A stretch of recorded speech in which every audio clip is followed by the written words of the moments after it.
the word-by-word study and analysis of this surah. And the imagery that I want to share with you is one that will help you understand the larger concept of Surah Asr. Imagine with me that you are drowning. That you're drowning. And you are unconscious. Two things. You're drowning and you're unconscious. Do you have a lot of time? If you're drowning and you're unconscious, do you have a lot of time?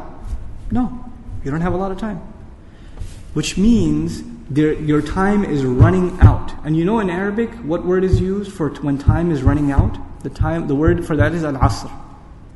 An asr literally means time that is running out. It's the last part of the day when the day is running out. It's time of asr prayer. Okay, asr literally comes from asir, juice that is squeezed out, time that's being squeezed out of your hands. You know, asr al-thawba even it's used. That you take a cloth that is drenched in water, and when you squish it like this, all the water comes out. Asra as a verb is used like that, right? To squeeze it out. So Allah talks about this time. You're drowning, you're unconscious, your time is running out. What's the first thing you need to do to be able to survive if you're in that position? If you hope to survive, what's the first thing you're going to need? What do you think? Wake up. That's the first thing you're going to need. If you're unconscious, then you're finished. The very first condition has to be you have to wake up. And even if you were in the most wonderful dream, and in your dream you were enjoying the greatest success, you're driving a Ferrari down, they have these car commercials with the hills and the highways on the side, the water on the other side, right? You're in one of those cars, the top's been dropped off, and you're just cruising along the highway, enjoying life. That's your dream. But when you wake up, what do you realize? You're drowning. You're underwater. That's the first condition. You have to wake up. Once you do wake up, you say, oh man, this is a nasty reality and I was enjoying such a good dream. I should go back to sleep. If you do that, what kind of person would you be?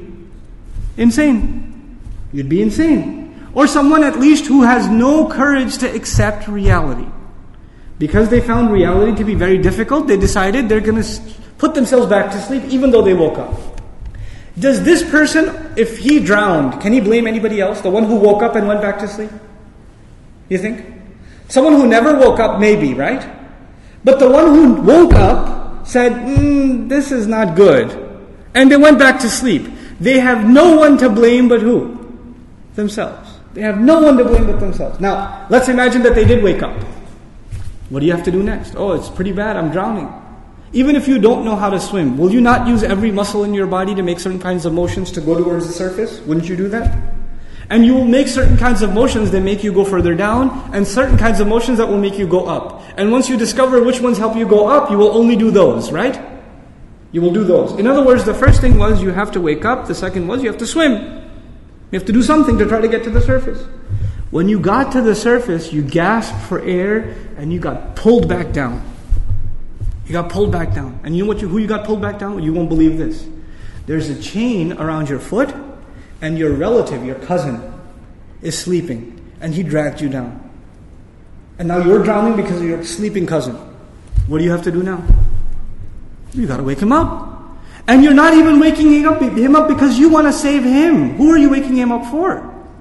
Maybe you want to save him. Maybe you don't even like your cousin. I don't know, right? But what's the point? The point is you're trying to wake him up because if you don't wake him up, who's also going to drown?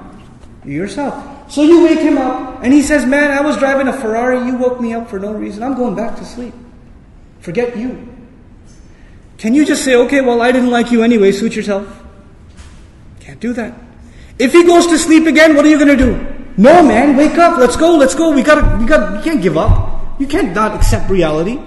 And you have to keep trying to wake him up until he finally says, okay, fine, what do we do? He says, you say to him, let's swim together. Both of you come up together. The third time, you both get pulled down by your grandmother, by your aunt, by your neighbor, by your son, by your daughter. Does the process continue? The process continue? There's a 4-part process to this people surviving. The first was they had to wake up themselves. Then they had to try to swim. Then they had to tell other people that they're tied to, this is the truth. Let's go. And even if they got tired and one of them said, man, I can't do this anymore. We've been doing this now over and over again. I don't know if I can do it anymore. And the other one says, no, We are all going to survive together. You have to do this. Come on, let's go, let's go, let's go. Keep going, keep going. You ever seen those kinds of movies where they're trying to escape from some army and one of them gets tired and says, I can't run anymore. And what do the others do? Come on, let's go. We can do this, we can do it. And they get him to run anyway, even though he thinks he can't run anymore. They work with each other because their survival depends on each other. They work together desperately. What does Allah say at the end of this surah? First He says, إِنَّ الْإِنسَانَ لَفِي Wal Asr, first of all, time's running out. Then He says, إِنَّ الْإِنسَانَ لَفِي خُسْرٍ. I'll translate it, human beings are drowned in loss. You see the parallel? Human beings are drowned in loss. What's the exception? إِلَّا الَّذِينَ Those who believed. Believed what? Allah didn't say, آمَنُوا بِاللَّهِ وَمَلَائِكَتِهِ وَكُتُبِهِ وَرُسُلِهِ وَالْيَوْمِ الْآخِرِ وَالْقَدْرِ خَيْرِهِ وَشَرِّهِ مِنَ اللَّهِ تَعَالَى وَالْبَعْثِ بَعْدَ. Nothing. He didn't mention anything. Even though all of those things are included. According to the siyaq of the surah, the context of the surah, what is the first thing these people have to believe? That they're in loss. That they're drowning. And if they do come to believe that, and they correct their iman, what's necessarily going to happen? They're going to swim and move upwards. How does Allah describe this action? وَعَمِلُوا الصَّالِحَاتِ. They do good things. They do things that help reconcile the situation. By the way, salih is an adjective here, salihat, jama' mu'annath salim, which is literally means that which corrects something. Something was wrong and it corrects it. So they do actions that correct the situation. Literally like the guy trying to swim. But because they were tied to other people, what else did they have to do? وَتَوَاصَوْا بِالْحَقِّ. They had to tell the other the truth. And it's not even أخبروا عن it. They told them about the truth. No. They had to wake him up and let's go, we have to go. No matter, and over again. Tawasi even has takrar in it. It has repetition. Over and over again they said, this is the truth, this is the truth, this is the truth. You know why? Because the people you're trying to save, even if you wake them up temporarily for 20 minutes, 30 minutes during a khutbah, guess what happens when the khutbah is done? They go back to sleep. They start drowning again. So what do you have to do? You have to go and wake them up again. Then they get sleepy again. Then you got to wake them up again. This is tawasi bil haqq. And you might get tired of doing it. You might become impatient. So Allah also adds, وَتَوَاصَوْا بِالصَّبْرِ. You got to keep doing it. Sabr means consistency, constancy, perseverance, patience. You got to remain on point. You got to keep doing this. Because your survival depends on it. In the end, if you do all of these things but you have no patience, and you give up, you drown too. So even if you had iman, and you had good deeds, and you told people about the truth, but you didn't have sabr, you still drowned. So how many conditions do you have to fulfill to survive? All four. All four conditions are required. They're critical and they're necessary.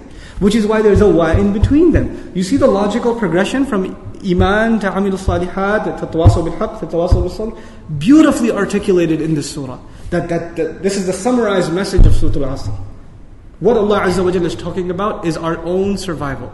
Our own, literally our own escape from the hellfire. Our own escape from impending loss in this world and then in the next. But know this surah is about